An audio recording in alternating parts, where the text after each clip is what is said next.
Camera. ও আচ্ছা আচ্ছা, এটা দেখতে পাবে। এটা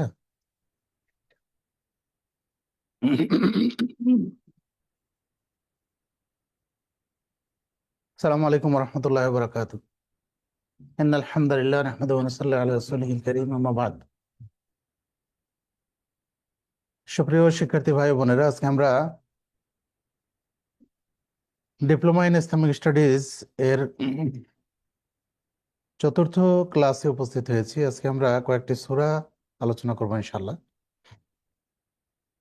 সূরা লাহাব, সূরা নাসর, কাফিরুন ও কাউসার। আমরা মূলত আজকে মানে সংক্ষিপ্ত বঙ্গানুবাদ এবং তাফসির করেই শেষ করার চেষ্টা করবো ইনশাআল্লাহ, যেহেতু অনেকগুলি সূরা। আর যদি প্রথম দিকে ছোট ছোট সূরাগুলি আমরা আহ, বেশি করে না পড়ি, তাহলে পরবর্তীতে গিয়ে একটু কষ্টকর হয়ে যাবে। সেজন্য আমরা প্রথম দিকে ছোট ছোট সূরাগুলি একটু দ্রুত পড়ে নিচ্ছি। আমরা শুরু করছি। আউযু বিল্লাহি মিনাশ শাইতানির রাজিম, বিসমিল্লাহির রহমানির রহিম। সূরা লাহাব, বাস এর অপর নাম হচ্ছে সূরা মাসাদ। এই সূরাটা পবিত্র কোরআনের 111 নম্বর সূরা। এতে 5টা আয়াত এবং 29টা শব্দ আছে। আউযু বিল্লাহি মিনাশ শাইতানির রাজিম, বিসমিল্লাহির রহমানির রহিম। তাব্বাত ইয়াদা আবি লাহাবিন ওয়া তাব, মা আগনা আনহু মালুহু ওয়া মা কাসাব, সায়াসলা নারান যাতা লাহাব, ওয়া ইমরাআতুহু হাম্মালাতাল হাতাব, ফি জিদিহা হাবলুম মিন মাসাদ। বঙ্গানুবাদ। আল্লাহ বলছেন, তাব্বাত ইয়াদা আবি লাহাবিন ওয়া তাব, ধ্বংস হোক আবু লাহাবের 2 হাত এবং সে নিজেও। মা আগনা আনহু মালুহু ওয়া মা কাসাব, তার কোনো কাজে আসেনি তার ধন সম্পদ ও সে যা উপার্জন করেছে। সায়াসলা নারং যাতা লাহাব, অচিরেই সে লেলিহান অগ্নিতে প্রবেশ করবে। অমরা আতুহু, এবং তার স্ত্রীও, হাম্মালাতাল হাতাব, যে ইন্ধন বহনকারিণী, কাষ্ঠ বহনকারিণী। ফি জিদিহা হাবলুম মিন মাসাদ, আর তার গলদেশে রয়েছে খর্জুর পত্রের পাকানো রশি।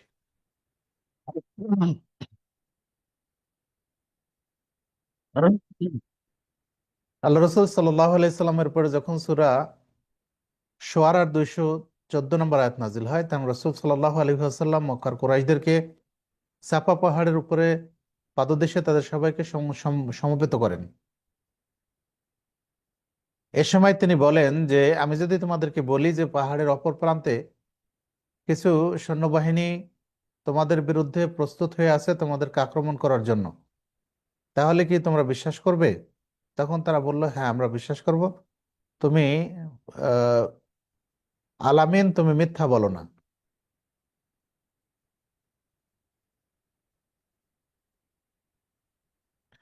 রাসূলুল্লাহ সাল্লাল্লাহু আলাইহি ওয়াসাল্লাম তখন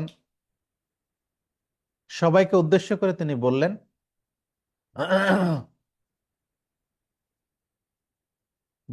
আমি তোমাদেরকে কিয়ামতের কঠিন আযাবের প্রাক্কালে সতর্ককারী, আমি তোমাদেরকে ভয় দেখাচ্ছি।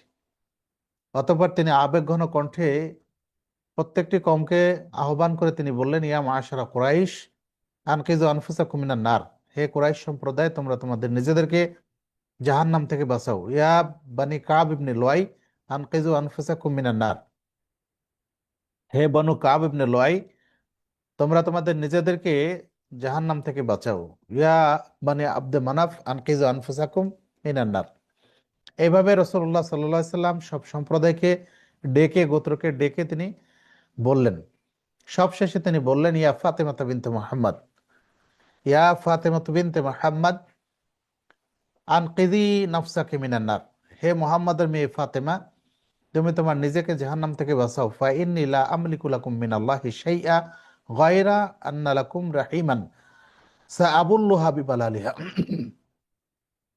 তুমি তোমার নিজেকে জাহান্নাম থেকে বাঁচাও, আমি কিয়ামতের দিন তোমার কোনো উপকার করতে পারবো না। তবে দুনিয়াতে যদি তুমি আত্মীয়তার সম্পর্ক বা এরকম কিছু তুমি আমার কাছ থেকে নিয়ে পেতে চাও, তাহলে আমি তোমাকে সেটা দিয়ে দেব, তুমি সেটা নিয়ে নিতে পারো।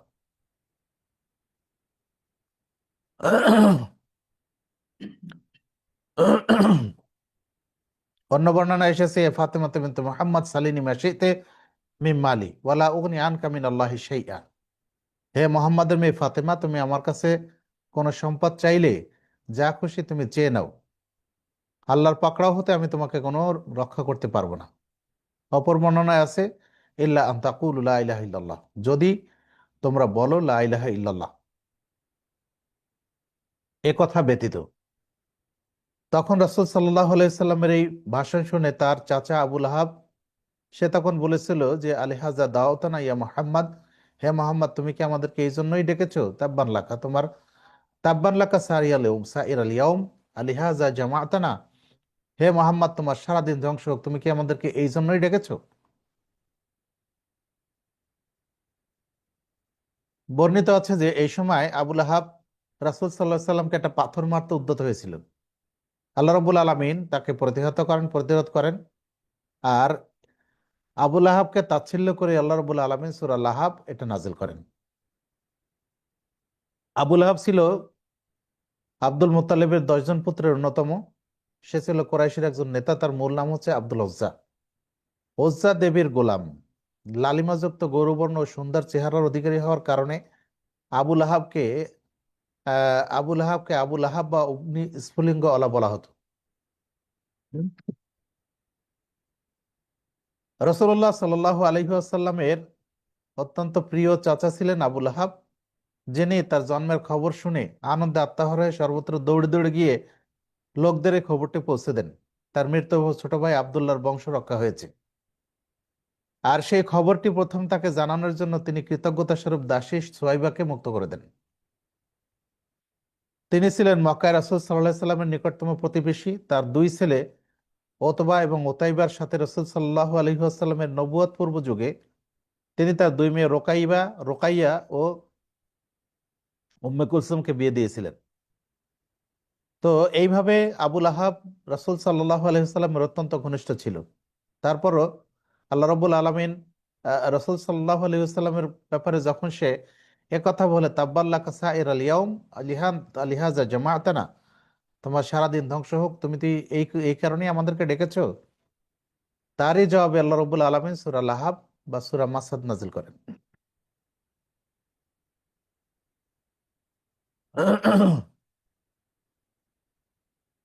এখানে আরেকটা বিষয় লক্ষণীয় যে আবুল আহাবের সাথে আবুল আহাবের স্ত্রীরও কথা উল্লেখ করা হয়েছে, এ কারণে যে আবুল আহাবের স্ত্রীও রাসূলুল্লাহ সাল্লাল্লাহু আলাইহি সাল্লামের সাথে অত্যধিক শত্রুতা করত। সে ঝোপঝাড় থাকে কাঁটাযুক্ত ডালপালা নিয়ে এসে মুসলমানদের চলার পথে এগুলি বিছিয়ে রাখত। আর এ কারণেই তার নাম উল্লেখ করা হয়েছে। মূলত তার নাম হচ্ছে আওরা বা আরওয়া। তার এক চোখ টেরা ছিল, এই জন্য তাকে আওরা বলা হতো। তার মূল নাম হচ্ছে, তার উপনাম হচ্ছে উম্মে জামিল।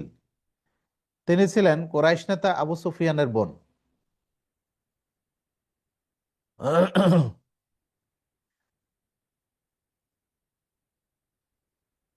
তো এই উম্মে জামিলের একটা অভ্যাস ছিল যে সে মানুষের কথা একে অপরের কাছে লাগাতো। আরবেরা এই চগলখুরিকে বা একের কথা অন্যজনকে লাগানোকে তারা এই উপনাম দিত, হাম্মালাতুল হাতাব।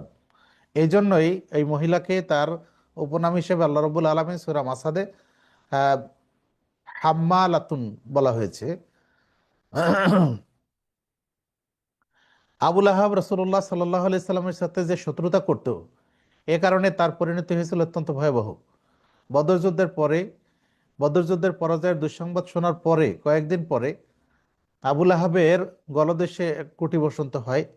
এই গুটি বসন্তের কারণে আহ, সে মৃত্যুবরণ করে। সংক্রমণের ভয়ে তার ছেলেরা তাকে এক ঘরে ফেলে রাখে। কোরাইশরা এই বেদিকে অত্যন্ত ভয় পেত, সেজন্য তার ধারে কাছে কেউ যেত না।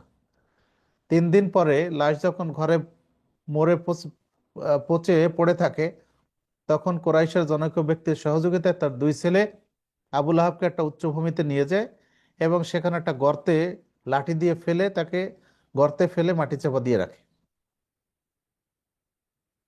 আমরা সংক্ষিপ্ত ব্যাখ্যায় যাচ্ছি। আল্লাহ বলছেন, তাব্বাত ইয়াদা আবি লাহাবি ওয়াতাব, ধ্বংস হোক আবুল আহাব এবং ধ্বংস হোক আবুল আহাবের দুই হাত এবং সে নিজেও। এখানে তাব্বাব এর আরবি অর্থ হচ্ছে খাসার, মানে ধ্বংস হোক।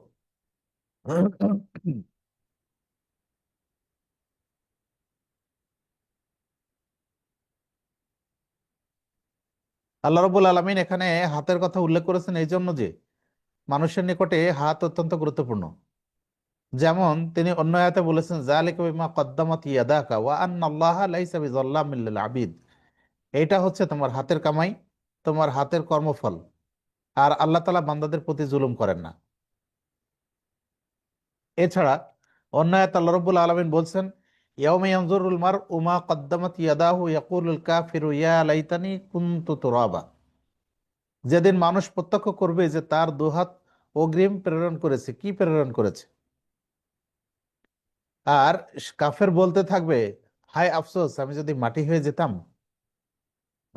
মূলত হাতের গুরুত্ব বোঝানোর জন্য আল্লাহ রাব্বুল আলামিন এখানে আবুল আহাবের দুই হাতের কথা উল্লেখ করেছেন।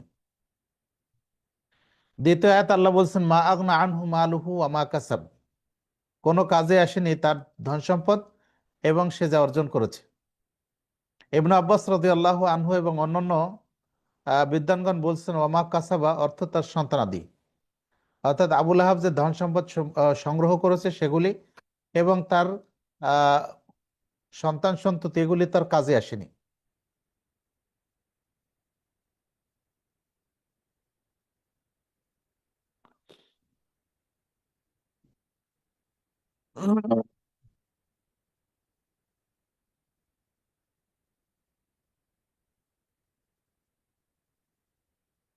রাসূলুল্লাহ সাল্লাল্লাহু আলাইহি ওয়াসাল্লাম যখন তার সম্প্রদায়কে ইমানের দাওয়াত দেন, আখিরাতের ভয় দেখান, তখন আবুল আহাব সে তাচ্ছিল্য করে বলেছিল, ইযা কানা মা ইয়াকুলু ইবনু আখি হাক্কান ফাইন্নি ফাইন্নি ইফতাদি নাফসি ইয়াউমাল কিয়ামাতি মিন আযাবিন বিমালি ওয়া ওয়ালাদি। আমার ভাতিজার কথা যদি সঠিক হয় তাহলে আমি কিয়ামতের দিন আমার ধন সম্পদ ও সন্তানাদের বিনিময়ে নিজেকে মুক্ত করে নেব। অত্র আয়াতের জবাবে আল্লাহ রাব্বুল আলামিন আহ, আহ, অত্র আয়াতের জবাবই এসেছে এই সূরাতে। এর পরের আয়াত আল্লাহ বলছেন, সায়াসলা নারন যাতাল লাহাব। সত্তর তারা প্রবেশ করবে লেলিহান অগ্নিতে, ভয়ঙ্কর দাহিকা শক্তি সম্পন্ন চূড়ান্ত উত্তপ্ত জাহান্নামে সে প্রবেশ করবে। রাসূলুল্লাহ সাল্লাল্লাহু আলাইহি ওয়াসাল্লাম বলছেন, জাহান্নামের আগুন দুনিয়ার আগুনের চেয়ে 69 গুণ বেশি দাহিকা শক্তি সম্পন্ন। সুতরাং এই আগুনে আবুল আহাব এবং তার স্ত্রীও প্রবেশ করবে। সায়াসলা নারন যাতাল লাহাবিন। তারা সত্তর প্রবেশ করবে লেলিহান অগ্নিতে, অতি সত্বর তারা প্রবেশ করবে। ওয়ামরা আতুহু, এবং তার স্ত্রীও প্রবেশ করবে, হাম্মালাতাল হাতাব, যে ছিল ইন্ধন বহনকারিণী। এই আবুল আহাবের স্ত্রী উম্মে জামিল যে মহিলা সাধারণত রাসূল সাল্লাল্লাহু আলাইহি ওয়াসাল্লাম এবং সাহাবীদের বিরোধিতা করত এবং তাদের চলার পথে সে কাঁটাদার আহ, কাঁটাদার বস্তু সে বিছিয়ে রাখতো। কাতাদা অন্যান্য বিদ্বান বলেন, সে সর্বদা রাসূল সাল্লাল্লাহু আলাইহি সাল্লামের দারিদ্রকে তাচ্ছিল্য করত, অথচ প্রচুর ধন সম্পদ থাকা সত্ত্বেও সীমাহীন কৃপণতার কারণে সে নিজে কার্ড বহন করত। ফলে কৃপণ হিসেবে লোকেরা তাকে তাচ্ছিল্য করত। এত ধন সম্পদ তাদের কোনো কাজে আসেনি। ইবনু যায়েদ ও জাহাক বলেন, সে কাঁটাযুক্ত ঘাস ও লতাগুল্ম বহন করে এনে রাসূল সাল্লাল্লাহু আলাইহি সাল্লামের সাহাবীদের পথে বিছিয়ে রাখত। ইবনু জারির এই বক্তব্যকে অগ্রাধিকার দিয়েছেন। পরের আয়াতে আল্লাহ বলছেন, ফি জিদিহা হাবলুম মিন মাসাদ। তার গলদেশে খেজুর পত্রের পাকানো রশি, খেজুর পাতা দিয়ে পাকানো রশি দিয়ে কাঁটাযুক্ত লতাগুল্ম বেঁধে বেঁধে ঘাড়ে করে গলায় ঝুলিয়ে সে বহন করে আনত। হাসান বসরি রহিমুল্লাহ বলেন, মাসাদ হলো ইয়ামানে উৎপন্ন এক প্রকার গাছের পাকানো রশি। আবু উবায়দা বলেন পশমের রশি, এবং তান্তাবি বলছেন যে কঠিনভাবে পাকানো রশি যা গাছের ছালপাতা দিয়ে বা চামড়া দিয়ে বা অন্য কিছু দিয়ে তৈরি হতে পারে। সাইদ ইবনুল মুসাইব রাহিমাহুল্লাহ তিনি বলেন, আবুল আহাবের স্ত্রীর মণিমুক্তা খচিত মহামূল্যবান একটি কণ্ঠহার ছিল, যেটা দেখিয়ে সে লোকদের বলতো, ওয়াল্লাত ওয়াল উজ্জা লা আনফিকুহা লা উনফিক লা উনফিকান্নাহা ফি আদাওয়াতি মুহাম্মদ। লাত ও উজ্জার কসম করে বলছি, আমি এটা অবশ্যই মুহাম্মাদের আহ, উম, আহ, আমি অবশ্যই ব্যয় করব মুহাম্মাদের শত্রুতার পিছনে, অর্থাৎ মুহাম্মাদের সাথে শত্রুতা করার জন্যই আমি এটা ব্যয় করব। মূলত এই কারণেই আল্লাহ রাব্বুল আলামিন তাকে নিকৃষ্ট করে নিম্ন শ্রেণীর হিসাবে কাঠকুড়ানি মহিলাদের সাথে তুলনা করেছেন।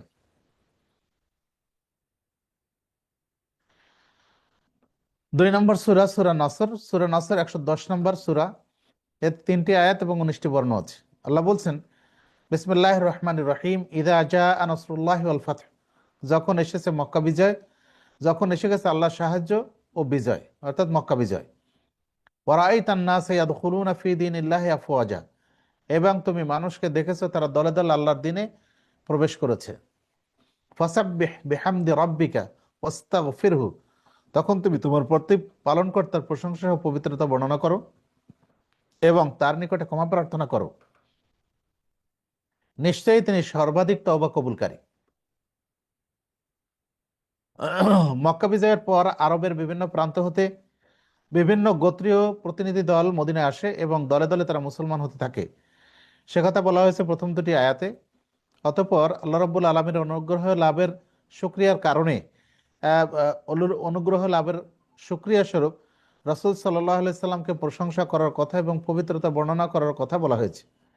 সেই সাথে তিনি যেন বেশি বেশি করে তওবা ইস্তেগফার করেন, সে বিষয়টিও বলা হয়েছে। আব্দুল্লাহ ইবনে আব্বাস রাদিয়াল্লাহু আনহু একবার ওবায়দুল্লাহ বিন উতবাকে বললেন, কোরআনের কোন সূরাটি সর্বশেষ নাজিল হয়েছে তুমি কি জানো? ওবায়দুল্লাহ বললেন, জানি, সূরা নসর। ইবনে আব্বাস বললেন, তুমি ঠিকই বলেছ। আব্দুল্লাহ ইবনে ওমর রাদিয়াল্লাহু আনহু সূরাটি বিদায় হজে আইয়ামে তাশরিকের মধ্যবর্তী সময় মিনায় নাজিল হয়েছে। অতঃপর তিনি জনগণের উদ্দেশ্যে তার প্রসিদ্ধ ভাষণটি প্রদান করেন, যেটা আব্দুল্লাহ ইবনে ওমর রাদিয়াল্লাহু আনহু তিনি বলছেন। ইবনে ওমর রাদিয়াল্লাহু আনহু বিদায় হজের সময় মিনাতে ইবনে ওমর রাদিয়াল্লাহু আনহু বলেন, বিদায় হজের সময় মিনাতে অতর সূরাটি নাজিল হয়। অতঃপর একই সময় নাজিল হয় ইসলামের পরিপূর্ণ হওয়ার সে বিখ্যাত আয়াতটি, আলিয়াউমা আকমালতু লাকুম দীনাকুম ওয়া আতমামতু আলাইকুম নি'মাতি ওয়া রাদিতু লাকুমুল ইসলাম দীনা। আজকে আমি তোমাদের জন্য তোমাদের দিনকে পরিপূর্ণ করে দিলাম এবং তোমাদের উপর আমার নেয়ামতকে সম্পূর্ণ করলাম এবং তোমাদের জন্য আমি ইসলামকে দিন হিসেবে মনোনীত করলাম। সূরা মায়েদা আয়াত 3। রাসূলুল্লাহ সাল্লাল্লাহু আলাইহি ওয়াসাল্লামের মৃত্যুর ৮০ দিন পূর্বে এই ঘটনা ঘটে।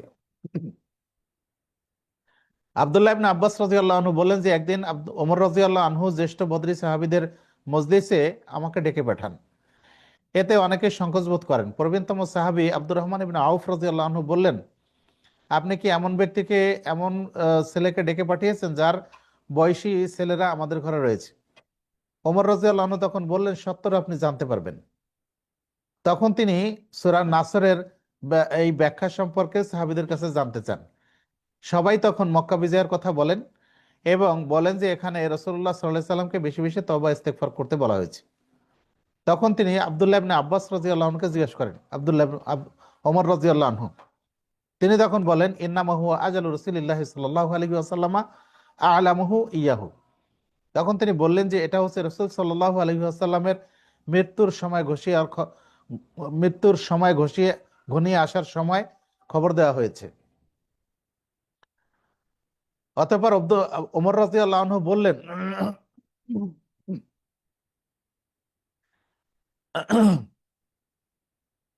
ওমর রাদিয়াল্লাহু আনহু তখন বললেন, তালুমুনি আলাইহি ওয়াল্লাহি মা আ'লামু মিনহা ইল্লা মা তা'লাম।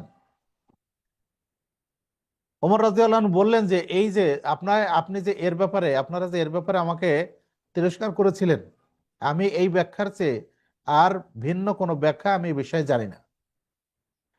মূলত এই সূরাটাকে রাসূলুল্লাহ সাল্লাল্লাহু আলাইহি ওয়াসাল্লামের বিদায়দানকারী সূরা হিসেবে বলা হয়ে থাকে। আমরা সংক্ষিপ্ত ব্যাখ্যা বলছি। ইযা জাআ নাসরুল্লাহি ওয়াল ফাতহ, যখন এসে গেছে আল্লাহর সাহায্য ও মক্কা বিজয়। অর্থাৎ মক্কা বিজয়ের পর দলে দলে লোকজনগুলি রাসূল সাল্লাল্লাহু আলাইহি ওয়াসাল্লামের নিকট চলে আসে। এখানে মক্কা বিজয়ের ঘটনাকে আল্লাহ রাব্বুল আলামিন বিশেষ গুরুত্ব দিয়ে এখানে উল্লেখ করেছেন।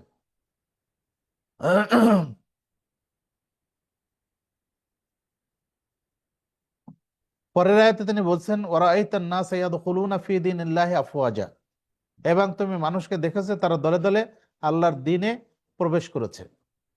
মক্কা বিজয় মক্কা বিজয়ের পরের বছর অর্থাৎ নবম ও দশম হিজরিকে ইতিহাসে আমুল উরফুদ বলা হয়। বিভিন্ন গোত্রর লোকেরা তখন দলে দলে রাসূল সাল্লাল্লাহু আলাইহি সাল্লামের নিকটে মদিনায় আসে এবং তারা ইসলাম কবুল করতে থাকে। যেমন আব্দুল কায়েস গোত্র, সাকিব গোত্র, ইয়ামান, হামাদান, নাজরান, তাই, আশআরি, সর্বশেষ নাকি গোত্রের প্রতিনিধি দল রাসূল সাল্লাল্লাহু আলাইহি ওয়াসাল্লামের নিকটে এসে তারা ইসলাম গ্রহণ করে।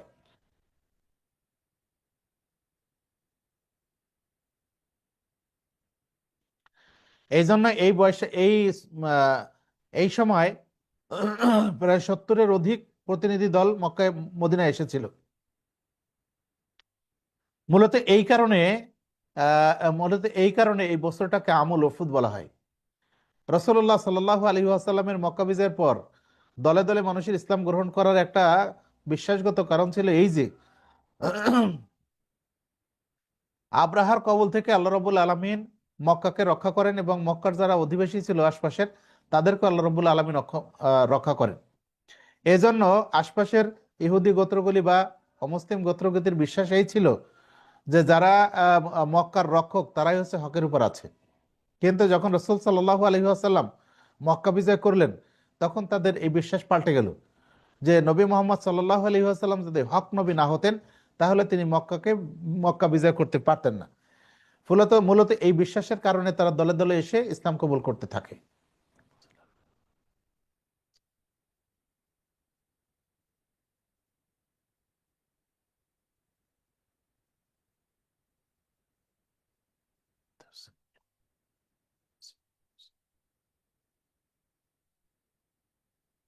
পরের আয়াতে আল্লাহ বলছেন ফাসাব্বিহ বিহামদি রাব্বিকা ওয়াস্তাগফিরহু ইন্নাহু কানা তাওয়াবা। তখন তুমি তোমার পালনকর্তার প্রশংসা সহ পবিত্রতা বর্ণনা করো এবং তার নিকটে ক্ষমা প্রার্থনা করো, নিশ্চয় তিনি সর্বাধিক তওবা কবুলকারী। মূলত এই আয়াতে আল্লাহ রাব্বুল আলামিন রাসূলুল্লাহ সাল্লাল্লাহু আলাইহি ওয়াসাল্লামকে বুঝিয়েছেন যখন মক্কা বিজয় সাধিত হয়েছে তখন তোমার গুরুত্বপূর্ণ কর্ম মূলত এখানে শেষ হয়েছে। সুতরাং এখন তোমার আর তেমন প্রয়োজন নাই। অতএব তুমি তোমার প্রতিপালকের যেহেতু যে আল্লাহ তোমাকে এই বিজয় দান করেছেন এবং মানুষের ইসলাম কবুল করেছে, অতএব তুমি বেশি বেশি করে আল্লাহ রাব্বুল আলামিনের নিকটে ইস্তেগফার করো এবং তার তাসবিহ তাহলিল বেশি বেশি বেশি করো করো। আব্দুল্লাহ ইবনে আব্বাস রাদিয়াল্লাহু আনহু তিনি বলছেন ফাসাল্লি হামিদান লাহু আলা মা আতাকা মিনাজ যুফরি ওয়াল ফাতহি ওয়াসালিল্লাহুল গুফরান। আল্লাহ যে তোমাকে সফলতা ও বিজয় দান করেছেন সেজন্য আল্লাহর প্রশংসা জ্ঞাপনের উদ্দেশ্যে সালাত আদায় করো এবং আল্লাহর নিকটে ক্ষমা প্রার্থনা করো। দিন যেহেতু পূর্ণতা লাভ করেছে আর মক্কা বিজয় সম্পন্ন হয়েছে, সুতরাং এই গুরুত্ব এখন তোমার আর কোনো গুরুত্বপূর্ণ কাজ নেই। সুতরাং তুমি বেশি বেশি করে আল্লাহ রাব্বুল আলামিনের নিকটে তাসবিহ করো এবং তার নিকটে তুমি তওবা ইস্তেগফার করো। এখানে একটি বিষয় লক্ষণীয় যে আয়েশা রাদিয়াল্লাহু আনহা বলছেন যে রাসূলুল্লাহ সাল্লাল্লাহু আলাইহি সাল্লাম সূরা নাসর নাযিল হওয়ার পর তিনি প্রত্যেক রুকু সেজদাতে এই দোয়াটা পাঠ করতেন, সুবহানাকা আল্লাহুম্মা রব্বানা ওয়া বিহামদিকা আল্লাহুম্মা গফিরলি। এই দোয়াটা তিনি বেশি বেশি পড়তেন। প্রশ্ন হলো রাসূলুল্লাহ সাল্লাল্লাহু আলাইহি ওয়াসাল্লামের আগে পরের সব গুনাহ আল্লাহ রাব্বুল আলামিন মাফ করে দিয়েছেন। তো রাসূলুল্লাহ সাল্লাল্লাহু আলাইহি সাল্লামকে আবার তিনি এত বেশি তাসবিহ করা বা রাত্রি জেগে ইবাদত করার কি প্রয়োজন ছিল? এই প্রেক্ষিতে তিনি বলছেন আফালা আকুনু আবদান শাকুরা, আমি কি আল্লাহর শুকরগুজার বান্দা হব না? আমাকে আল্লাহর কৃতজ্ঞ বান্দা হব না?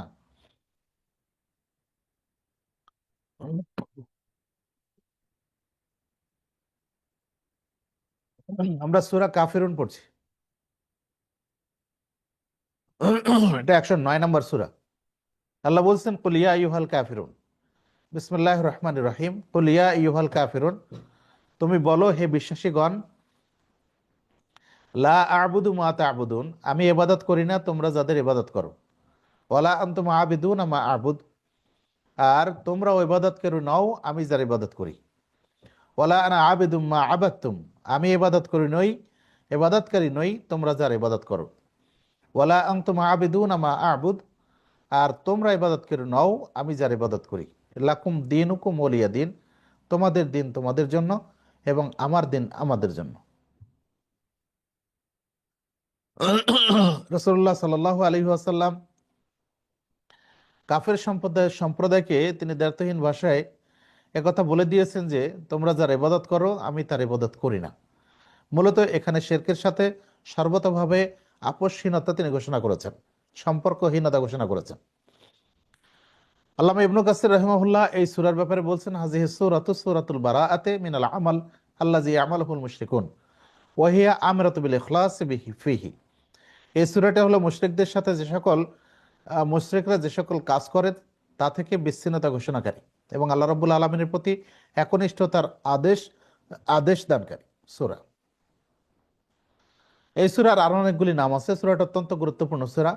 রাসূলুল্লাহ সাল্লাল্লাহু আলাইহি ওয়াসাল্লাম এই সূরাটার গুরুত্ব বিবেচনায় তিনি প্রায় সব ফজর সালাতের ফজরের সুন্নাত সালাতের ক্ষেত্রে তিনি সবসময় সূরা কাফের এবং সূরা ইখলাস পাঠ করতেন অধিকাংশ সময়। এছাড়াও রাসূলুল্লাহ সাল্লাল্লাহু আলাইহি ওয়াসাল্লাম এই সূরাটা তায়েফের তওয়াফকালীন দুরাকাত সালাত আদায়ের ক্ষেত্রে কাফিরুন এবং ইখলাস এই দুইটা পাঠ করতেন।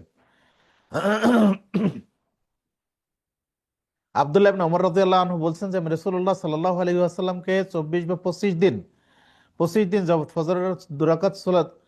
ফজরের দুরাকাত সুন্নাত সালাতে এবং মাগরিবের পরের দুরাকাত সালাতে আমি সূরা কাফিরুন এবং ইখলাস পাঠ করতে দেখেছি। এইভাবে এই সূরাটা অত্যন্ত গুরুত্বপূর্ণ সূরা। এই সূরার শান নুজুল সম্পর্কে বিভিন্ন বর্ণনা রয়েছে। তবে গুরুত্বপূর্ণ যেটা সেটা হলো এই যে রাসূলুল্লাহ সাল্লাল্লাহু আলাইহি ওয়াসাল্লামের সাথে ওয়ালিদ বিন মুগিরা, আস বিন ওয়াইল, আসওয়াদ বিন আব্দুল মুত্তালিব এবং উমাইয়া বিন খালফ প্রমুখ মক্কার বিশিষ্ট নেতৃবর্গ একবার রাসূল সাল্লাল্লাহু আলাইহি ওয়াসাল্লামের নিকটে এসে প্রস্তাব দেয় যে হালুম্মা ফালা না'বুদু মা তা'বুদু ওয়া তা'বুদু মা না'বুদু ওয়া নাশতারিকু নাহনু ওয়া আনতা ফি আমরিনা কুল্লিহি। এসো আমরা ইবাদত করি যার তুমি ইবাদত করো এবং তুমি ইবাদত করো যাকে আমরা ইবাদত করি। আমরা এবং তুমি আমাদের সকল কাজে পরস্পর শরীক হই। তখন আল্লাহ রাব্বুল আলামিন এই সূরাটা নাজিল করেন। অন্য বর্ণনা এসেছে যে তুমি চাইলে তোমাকে এত সম্পদ দেব যে তুমি সেরা ধনী হবে, তুমি যাকে চাও তার সাথে তোমাকে বিবাহ দিব, আর আমরা সবাই তোমার অনুসারী হয়ে যাব, কেবল তুমি আমাদের দেবদেবীর গালি দেওয়া বন্ধ করে দিবে। যদি তাতে তুমি রাজি না হও তাহলে একটি প্রস্তাবে তুমি রাজি হও যাতে আমাদের তোমাদের মঙ্গল রয়েছে। তাহলে তুমি আমাদের উপাস্য লাত উজ্জার 1 বছর পূজা করবে এবং আমরা তোমার উপাস্যের 1 বছর পূজা করব। এইভাবে 1 বছর করে সর্বদা চলবে। তখন এই সূরা নাজিল হয়। আল্লাহ এখানে বলে দিচ্ছেন, কুল তুমি বলো, ইয়া আইয়ুহাল কাফিরুন, হে অবিশ্বাসীগণ, লা আ'বুদু মা তা'বুদুন, আমি ইবাদত করি না তোমরা যার ইবাদত করো।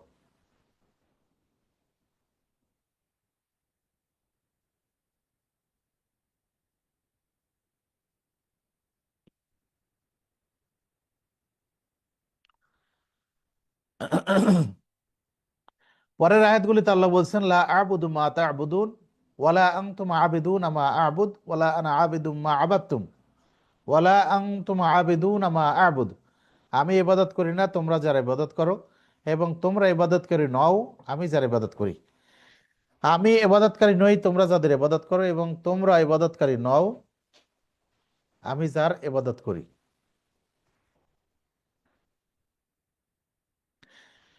এর মধ্যে কাফেরদের ইসলাম কবুলের প্রতি রাসূল সাল্লাল্লাহু আলাইহি সাল্লাম অধিক আগ্রহী না হওয়ার উপদেশ দেওয়া হয়েছে এবং আপোষ প্রস্তাবকারীরা যে ভবিষ্যতে কখনো ইসলাম কবুল করবে না সে কথাও আল্লাহ রাব্বুল আলামিন দ্ব্যর্থহীন ভাষায় ঘোষণা করেছেন।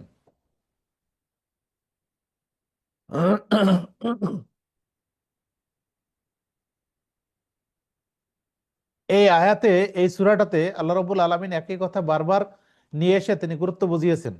যেহেতু কাফেররা রাসূল সাল্লাল্লাহু আলাইহি ওয়াসাল্লামকে প্রস্তাব দিয়েছিল তাদের দেবদেবীর ইবাদত করার, অনুরূপভাবে সূরা জুমারের 64 এবং 65 নম্বর আয়াতে এসেছে, আল্লাহ বলছেন, কুল আফাগাইরাল্লাহি তা'মুরুন্নী আ'বুদু আইয়ুহাল জাহিলুন, তুমি বলো হে মূর্খরা, তোমরা কি আমাকে আল্লাহ ব্যতীত অন্যের ইবাদত করতে বলছো?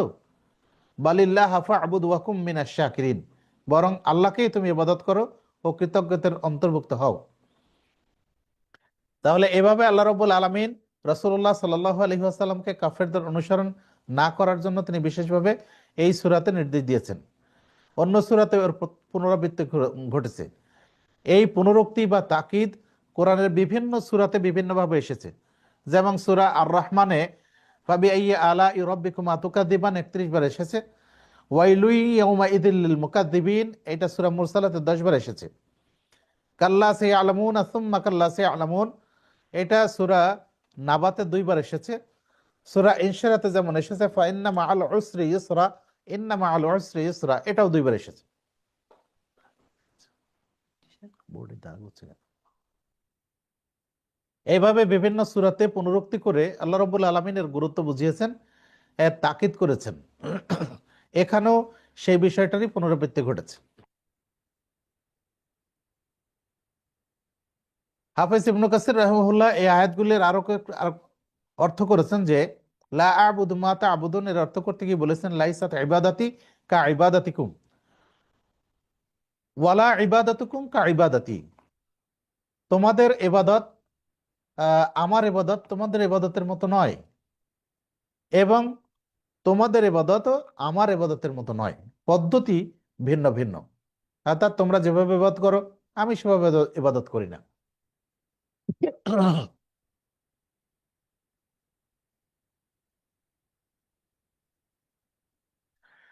মক্কার পত্তলিকরা তারা নিজেরা দেবদেবী কল্পনা করে সেগুলির মূর্তি বানিয়ে তারা সেগুলির পূজা করত। এটা হলো সবচেয়ে বড় শিরক। যখন আমাদের দেশে এখন মানুষ নিজেরা বিভিন্ন মানুষের কবরকে সামনে রেখে তারা পূজা করে, এই বড় শিরক থেকে আল্লাহ রাব্বুল আলামিন এখানে এই সূরাতে তিনি ঘোষণা করেছেন যে মানুষ যেন এই শিরক থেকে বা এই শিরকি কর্মকাণ্ড থেকে তারা বিরত থাকে। ১০৮ নম্বর সূরা হচ্ছে সূরা আল কাউসার। সূরা কাউসার মক্কায় অবতীর্ণ হয়েছে তাকাসুরের পরে। এতে ৩টি আয়াত আছে এবং ১০টা শব্দ আছে। বিসমিল্লাহির রহমানির রহিম, ইন্না আ'তাইনাকাল কাউসার, নিশ্চয়ই আমরা তোমাকে কাউসার দান করেছি। ফাসাল্লি লিরাব্বিকা ওয়ানহার, অতএব তোমার প্রভুর উদ্দেশ্যে সালাত আদায় করো ও কুরবানি করো। ইন্না শানিয়াকা হুয়াল আবতার, নিশ্চয়ই তোমার শত্রুই নির্বংশ। এই সূরার শানে নুজুল হচ্ছে কুরাইশ নেতা আস বিন ওয়াইল একদিন রাসূল সাল্লাল্লাহু আলাইহি ওয়াসাল্লামের সাথে দাঁড়িয়ে দাঁড়িয়ে কথা বলছিল। তখন অন্য কোন কুরাইশ নেতারা জিজ্ঞেস করেন, আপনি কার সাথে কথা বলছেন? তখন আস বিন ওয়াইল জবাবে বলে, মা যালিকাল আবতার, আমি এই নির্বংশ লোকটার সাথে কথা বলছি। আবুল আহাব, আবু জাহাল, উতবা শাইবা, আহ উকবা বিন মুতাইম, আবু মুঈদ প্রমুখ নেতাদের ব্যাপারেও একই রকম ঘটনা বর্ণনা হয়েছে। এই ঘটনা পূর্বে খাদিজা রাদিয়াল্লাহু আনহার গর্ভে ইব্রাহিম যে জন্মগ্রহণ করেছিলেন সে মারা যায়। ফলে কাফেররা তার মৃত্যুকে উপলক্ষ করে যে মোহাম্মদ নির্বংশ হয়ে গেল, মূলত এই কথা বলে রাসূলুল্লাহ সাল্লাল্লাহু আলাইহি সাল্লামকে তারা কষ্ট দেওয়ার চেষ্টা করে। সেই উদ্দেশ্যেই আল্লাহ রাব্বুল আলামিন রাসূল সাল্লাল্লাহু আলাইহি সাল্লামকে সান্ত্বনা দিয়ে এই সূরা নাজিল করেন। আল্লাহ বলছেন, ইন্না আ'তাইনাকাল কাউসার, নিশ্চয়ই আমরা তোমাকে কাউসার দান করেছি। কাউসারের ব্যাপারে বিভিন্ন বর্ণনা এসেছে, তবে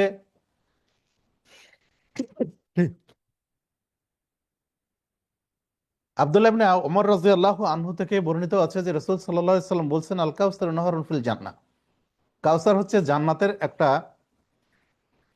জান্নাতের একটা নদী।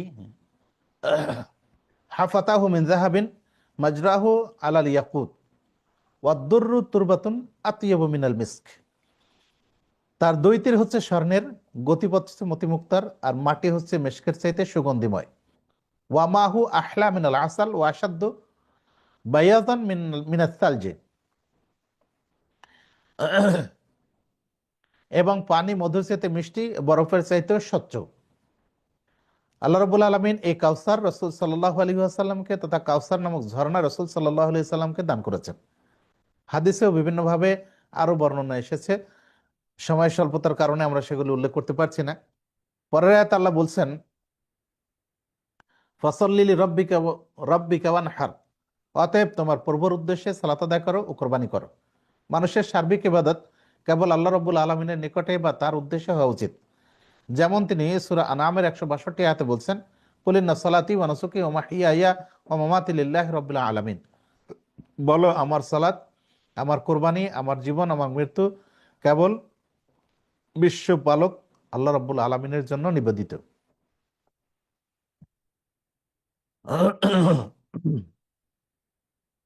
তাহলে সালাত এবং কোরবানি সবই আল্লাহ রাব্বুল আলামিনের উদ্দেশ্যে হওয়া উচিত। এর পরের আয়াতে, শেষে আয়াতে তিনি বলছেন, ইন্না শানিয়াকা হুয়াল আবতার, নিশ্চয়ই তোমার শত্রুই হচ্ছে নির্বংশ। আব্দুল্লাহ ইবনে আব্বাস, মুজাহিদ, সাইদ বিন জুবাইর, কাতাদা প্রমুখ বিদ্বানগণ বলেন, অত্র আয়াতে তোমার শত্রু বলতে রাসূল সাল্লাল্লাহু আলাইহি ওয়াসাল্লাম বিদ্বেষী আজ বিন ওয়াইলকে বোঝানো হয়েছে, যে ব্যক্তি প্রথমে রাসূল সাল্লাল্লাহু আলাইহি সাল্লামকে আবতার বলেছিল। তবে যুগে যুগে সকল রসুল বিদ্বেষী এর মধ্যে সামিল। যুগে যুগে যত রাসূল বিদ্বেষী বা নবী বিদ্বেষী আছেন, তারা সবাই এর মধ্যে সামিল হবে। এই আয়াতে শত্রুদের জানিয়ে দেওয়া হয়েছে যে কেবল পুত্র সন্তানই পিতার বংশ রক্ষার একমাত্র মাধ্যম নয়, বরং কন্যা সন্তানের মাধ্যমে আল্লাহ সেই উদ্দেশ্য সাধন করতে পারেন। যেমন ফাতেমার সন্তান হাসান হুসাইনের মাধ্যমে আল্লাহ সেটা করেছেন। ঈসা আলাহিসাল্লাম ছিলেন মরিয়মের সন্তান এবং তার কোনো বাপ ছিল না, অথচ আল্লাহ রব্বুল আলমিন তাকে ইব্রাহিম আলাইসাল্লামের সন্তানদের অন্তর্ভুক্ত করেছেন। দ্বিতীয়ত, পুত্র সন্তান না থাকলে কি মোহাম্মদ সাল্লাহ সাল্লাম না থাকলে কি হবে? মোহাম্মদ সাল্লাহ আলী আসাল্লামের রয়েছে কেয়ামত পর্যন্ত থাকবে লাখো কোটি উম্মত অনুসারী উম্মতে মোহাম্মদী, যারা তার আদর্শিক সন্তান। সুতরাং আবতার বলে আল্লাহ রব্বুল আলমিন, আবতার বলে কাফারে কুরাইশরা রসুল্লাহ সাল্লাহ আলী আসাল্লামের যে তাকে মানে কটূক্তি করেছিল বা তাকে তিরস্কার করেছিল, আল্লাহ রব্বুল আলমিন এই সূরার মাধ্যমে তাকে উত্তর দিয়েছেন, তাদের উত্তর দিয়েছেন। সুতরাং আমরা এই সূরাগুলি যেহেতু সালাতে আদায় করি, আমরা এগুলি বিশেষভাবে এর অর্থগুলি পড়ার জন্য বা এর সংক্ষিপ্ত তাফসির আমরা জানার চেষ্টা করব, তাহলে সালাত আমাদের মনোযোগ বৃদ্ধি হবে ইনশাআল্লাহ। আমাদের আজকের সময় শেষ হয়ে যাওয়ার কারণে, যেহেতু পরবর্তী ক্লাস শুরু হবে এবং আমাদের এখানে আসরের এই ইশার সালাতও শুরু হয়ে যাবে, এই জন্য আমরা আর আজকের আপনাদের প্রশ্ন উত্তর আমরা নিতে পারছি না। আমরা আজকের ক্লাস আমরা এখানেই শেষ করছি। সুবহানাকা আল্লাহুম্মা ওয়া বিহামদিকা আশহাদু আল্লা ইলাহা ইল্লা আনতা আস্তাগফিরুকা ওয়া আতুবু ইলাইক। আসসালামু আলাইকুম ওয়া রাহমাতুল্লাহি ওয়া বারাকাতুহু।